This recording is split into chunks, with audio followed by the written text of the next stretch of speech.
gentlemen, and of course the wonderful Kate. Welcome to the show. And Kate, I want to go to you first. Started well tonight, got yourselves ahead, but then just faded away really after West Ham equalised. Give me your thoughts on tonight's game. Yeah, I mean, like you say, it's unusual for us to start well and peter out. It's normally the other way around, where we start slow and kick in. But I didn't like his team selection from the beginning. I didn't want Basuma to start. I think he's been so poor of late. I don't think he warranted a start in any way. I think this game called out for Richarlison. Now, anyone who knows me knows I'm not Richarlison's biggest fan, but he gives us an aerial threat. He's got the physicality we needed because West Ham are a physical team. There's no doubt about it. And I think this shithousery would have come in rather handy tonight as well. But, you know, we started off brilliant. I thought Johnson did well. I thought Timo did well for the first goal. But then, like you say, we just kind of petered off. I'm not sure what happened until the last 5 minutes where I nearly had a nervous breakdown because it was like end to end. So at the end of the day, I said to Jim, as long as we don't lose, we cannot lose this game. I expect Villa to lose to Manchester City tomorrow. So, you know, the main thing was not to lose, but, you know, obviously if we win, it would have been better. I predicted us to lose, so a draw is what, you know, better than I thought. But it just shows the inconsistency of Spurs. We batter Villa, get thrashed by Fulham, scrape a win against Luton, and then have a really uninspiring draw against West Ham. And that is Tottenham all over this season. You know, it's just there's just no consistency. Thank goodness Man United are crap, or I would be concerned that they'd catch us up. Seriously. Because you never know what you're going to get. Don't worry about that. We lost 2 more centre backs today for a month. Don't worry about it at all. It rains, it pours. I can't wait for the summer. Honest to God, it's going to be amazing. Jacob, I mean, do you agree with Kate? Was it a poor starting lineup from Ange tonight? What did you make of that? There was definitely questions about certain players starting.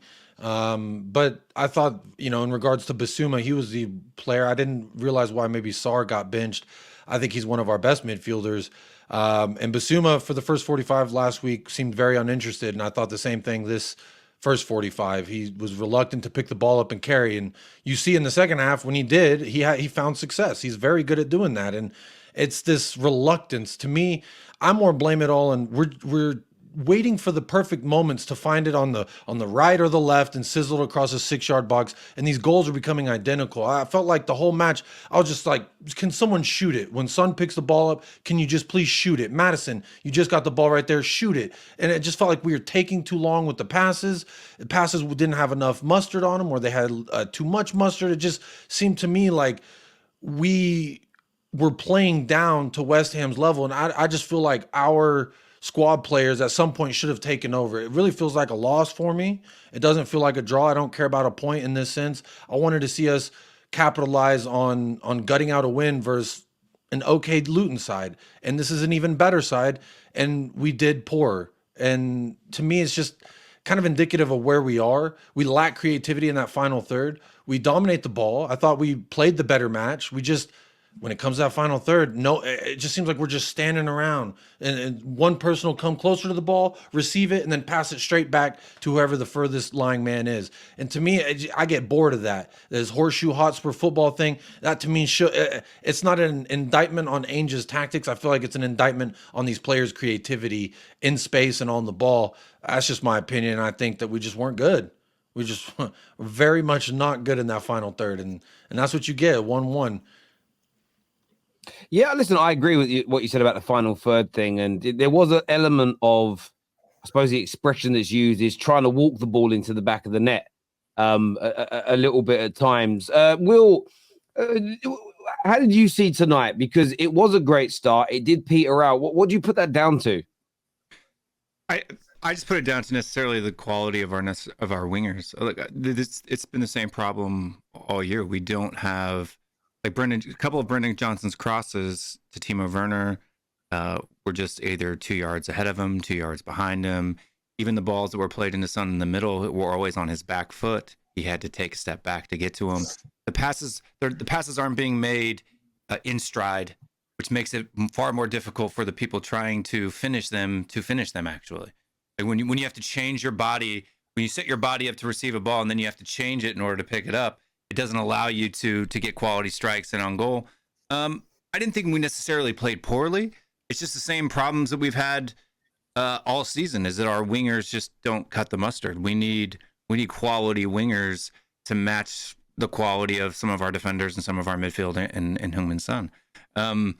Son, if you put the ball in his stride and you actually let him get his core balanced, he's gonna put a good shot on net. He had a couple good opportunities today that he maybe should have done better on. The one with the inside of his foot, but it's difficult though. The rain's not an excuse for why we didn't play well, but it does definitely affect your ability to get good strikes on the ball sometimes. But before that, Timo Werner and Brendan Johnson just don't aren't the quality of players. Did you just say the rain? I'm not saying that the rain is why we didn't win. I'm saying that anybody who plays the game knows that the rain does affect how you kick or don't kick the ball, right? The accuracy of your strikes, how it comes off the boot, et cetera, et cetera. It's just physics, right? It's not an excuse as to why we didn't win. I'm just saying that played a factor. I'd argue your players just need to. He's trying to play the tie card. No, I'm not playing tie card at all. No. I'm saying Terry's trying to play the tie card. I'm not. It threw me, Will. It threw me. I weren't expecting you to say that it was the rain that didn't help us. No, the rain was for both teams. You have people slipping and sliding on both sides, right? Antonio probably gets a better strike on that one-on-one with Vicario if he's not chasing it down and running and it's wet. There's lots of instances. Rain plays a factor. I mean, the announcers are saying it. Everybody's saying it. You're just being silly if you don't think that it actually plays some factor. Well used to it. Sorry? We live in the UK. They should be bloody well used to it. Don't stop raining. Well, I'm not saying they're not used to it. I'm just saying that it could be a reason as to why some of the passes weren't as good as they are. But before that, even when in perfect conditions, our wingers just aren't good enough. So the rain isn't an excuse for why we didn't win. But I saw more sloppy passing today from everybody on the pitch on both teams than I've seen in a long time. So unless you just think both teams just had a really bad day today and couldn't complete a pass. Listen, I hear what you're saying.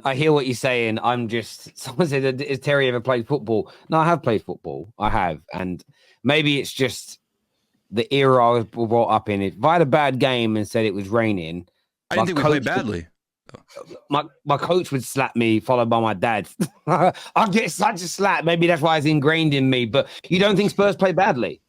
No, I don't think we played badly. Yeah, young Daniel, what would you bet? Do you think Spurs played well tonight? They played badly? Like, how do you see it, my man? We didn't play well, but this was such a winnable game that it just pisses me off. And I know why Matt's here, because I know exactly what Matt's gonna say. And the minute the final whistle blew, it was the exact same thing I thought. How can a team like Arsenal beat this West Ham team 6-0, and we're struggling to create more than one decent chance against them? And the chances were there. We had a couple chances that we could have scored. Like I don't understand. I'm at the point with this season where top 5 does get you European football, does get you Champions League. I know we're probably gonna get Champions League. I know we're not gonna win the league. So we're just there, we're just chilling right now. I want to see us play good football and win games. I don't care about how many points, because I know we're gonna get Champions League from now on to the end of the season. So when I see games like this where I don't think we played well. I don't think West Ham played well. I think it was a 1-1 game. It was written to be a draw. And at the end of the day, playing football, yeah, we're well. But in the final third, as Jacob said, it was too poor today. And that's why we didn't get the 3 points at the end of the day.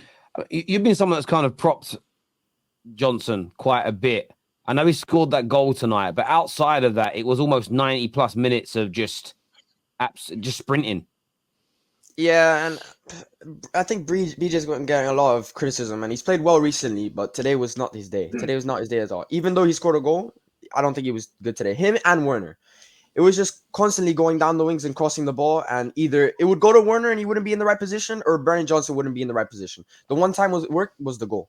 That's it. And every player on the team, they were playing like me on FIFA, because I've got a controller that has the O button jammed, so I can't shoot on FIFA. That's how we were playing. If we were playing like FIFA without an O button, then we can't shoot. That's how we were playing tonight. I don't understand how many positions we were in that we could take a shot and we weren't even testing the keeper. Fabianski could have put that chair and just sat there in the goal, read a book the whole game. Nothing would have fazed him. Well, he didn't even move on a lot of those crosses from the right-hand side. I remember in the second half, Brennan Johnson and I think Sarr as well put in a cross from the right-hand side, and the keeper didn't even look interested to come out and grab it, almost as if he wasn't worried about someone at the back post, because there was twice I think Timo Werner missed back post chance. Brennan Johnson had one, and I think Pedro Porro had the other. And it's just, if Werner wasn't sleeping on the play, then he might have actually tapped it in, which again, I feel like the system requires the wingers to do very simple things. It's not very complicated what they're asking these wingers to do. So Brennan Johnson, Timo Werner, their quality, you can get by with it, because when you're asking them to do very simple things, I think that they can do those. It's just when you need them to do more is where clearly they cannot. And I agree. I just think the wingers were poor. Our attack was poor. We controlled the ball, but just the reluctancy to shoot. To me, that is a major problem. I've said for the last 3-4 weeks, I wish, like, Son is our best player, hands down. He is our best finisher. He needs to be more selfish. I think he needs to stop looking to pass it to others, just create a little space and shoot. And he kind of did that towards the end of the second half once, I think it was. And if he did that 4 or 5 times a match, I think we'd have a lot better outcome, because shots outside the box, we just really ain't had them out from our forward standpoint. So I would love to see Son be more selfish. He had the shot in about a half yard of space too in the first half, around the 10-minute mark, 15-minute mark. Just came off the inside of his boot. Rather than putting a top corner, it was a little bit at a height that was easy for Fabianski to save. I think we're taking shots. We had quite a few shots. The difference is that we're just not getting quality opportunities. The passing, the crosses that come from left to right, there needs to be some fluidity there. There needs to be some chemistry between the opposite side players. And either Werner was 2 yards too far back or 2 yards too far forward. The crosses need to be better. They really do. Like, they look good on TV, but when you're actually playing in the game, if you're not reading the players, if you're just crossing it into nothingness without an actual target or leading the player, you're not going to be successful most times. Can I ask a question, Will? Your fullbacks for large parts of the game were kind of inverting into a 10 position, and Maddison was dropping deep. If you want to create more goal-scoring opportunities, is that not detrimental to the creativity, taking your best creator out of a 10 position and putting him into essentially a holding midfield area of the pitch? I mean, Maddison does that sometimes. Sometimes he's pushed forward, sometimes he drops deep. And when he drops deep, it's supposed to be so the philosophy behind it is that the players are supposed to be able to move freely and go wherever they want to go. So when Maddison sees Adoji press into midfield, or if Adoji sees Maddison drop deep, he's supposed to fill that space. That's the whole concept between the style of play that Ange Postecoglou plays. That it's a fluid football. It's what do they call that? The Johan Cruyff kind of, all football type of mentality where players can change positions and rotate in and out. And then once one player fills in one spot, they're supposed to move in the right direction. It works. The problem is, for me, it's just the wingers. Right? When you got Timo Werner and Brennan Johnson, I'm sorry, I don't think Brennan Johnson's a good player. Yeah, he scores some goals, but I mean, how could you not score that goal? Like, I don't even think he kicked at it. It just bounced off his feet and went in the back of the net. I mean, that's the kind of goal that it is. It's not. It doesn't take talent or skill in order to finish that. It's almost like he was pulling his leg out of the way and it hit his boot and went in. It takes skill to be in the right place, right time. You got to have talent and skill to read the run, lose your marker, find the space. Like, there is an element of talent, but I agree with you. He's not highly gifted. He's a lot of pace. That's what he is. He's speed and he's pace, and that he's difficult. But I wouldn't say it takes no skill to score that goal. But I get no skill. He's a professional footballer, right? He has skill, or otherwise he wouldn't be in the position that he's in, right? But what I'm saying is, comparative to other players who create things from nothing, he's not that player. Right? He's not a player who's going to find the corner in a half yard of space. I feel like what Brennan Johnson can be used for is an impact sub, and that's what he's been so good at last couple games. We're struggling 1-1 with Luton Town. We bring on Brennan Johnson. He gets us the goal, and then he, like, a spark of energy comes into this team. What was the other game? I think it was Crystal Palace. Was it Crystal Palace? I think it was Crystal Palace, where he comes on, gets the ball, passes it to Werner, and then it's 1-1. He wins us that game as well.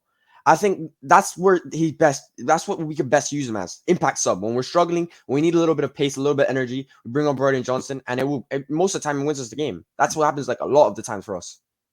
Yeah, look, I think as a squad player, he's fine. But like I said, he's not a starter. Timo Werner's not a starter. If Timo Werner was a squad player or whatever, that would be fine.